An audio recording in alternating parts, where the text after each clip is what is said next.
Je me nomme Sonko Ousmane, le futur président du Sénégal, et voici mon histoire. Je suis né le 15 juillet 1974 à Thiès, d'un père enseignant et d'une mère infirmière. J'ai fait mes études à l'université Gaston Berger de Saint-Louis, où j'ai obtenu une maîtrise en droit public en 1999. J'ai ensuite intégré l'École nationale d'administration, ENA, du Sénégal, dont je suis sorti diplômé en 2001, comme inspecteur des impôts et domaines. J'ai exercé ma fonction de contrôleur fiscal pendant 15 ans, en dénonçant régulièrement les fraudes, les évasions et les exonérations fiscales accordées à des personnalités proches du pouvoir. J'ai aussi créé mon propre parti politique, le Patriotes africains du Sénégal pour le travail, l'éthique et la fraternité, PASTEF, en 2014, pour porter un projet de rupture avec le système néocolonial et néolibéral qui domine le pays. En 2016, j'ai été radié de la fonction publique par le président Macky Sall, qui m'a accusé de manquement aux devoirs de réserve et de discrétion professionnelle. En 2017, j'ai été élu député à l'Assemblée nationale. Ensuite, j'ai été le porte-parole de l'opposition parlementaire, en critiquant la politique du gouvernement, notamment sur les questions de gouvernance, de sécurité, de santé, d'éducation, d'agriculture et d'environnement.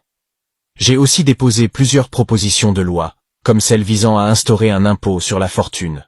En 2019, j'ai été candidat à l'élection présidentielle, sous la bannière de la coalition Sonko Président. J'ai présenté un programme ambitieux, basé sur la souveraineté nationale, la justice sociale, la démocratie participative, la lutte contre la corruption, la réforme des institutions, la diversification de l'économie, la promotion de l'agroécologie et la valorisation de la culture.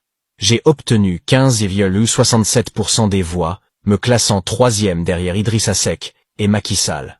En 2021, j'ai été accusé de viol et de menaces de mort par Adji Sarr, une employée d'un salon de massage que je fréquentais. J'ai dénoncé une tentative de liquidation politique orchestrée par le camp présidentiel, qui voulait m'empêcher de me présenter à la prochaine élection.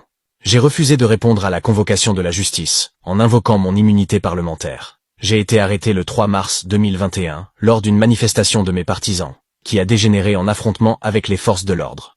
J'ai été libéré sous contrôle judiciaire le 8 mars 2021, après avoir été inculpé pour troubles à l'ordre public et participation à une manifestation non autorisée.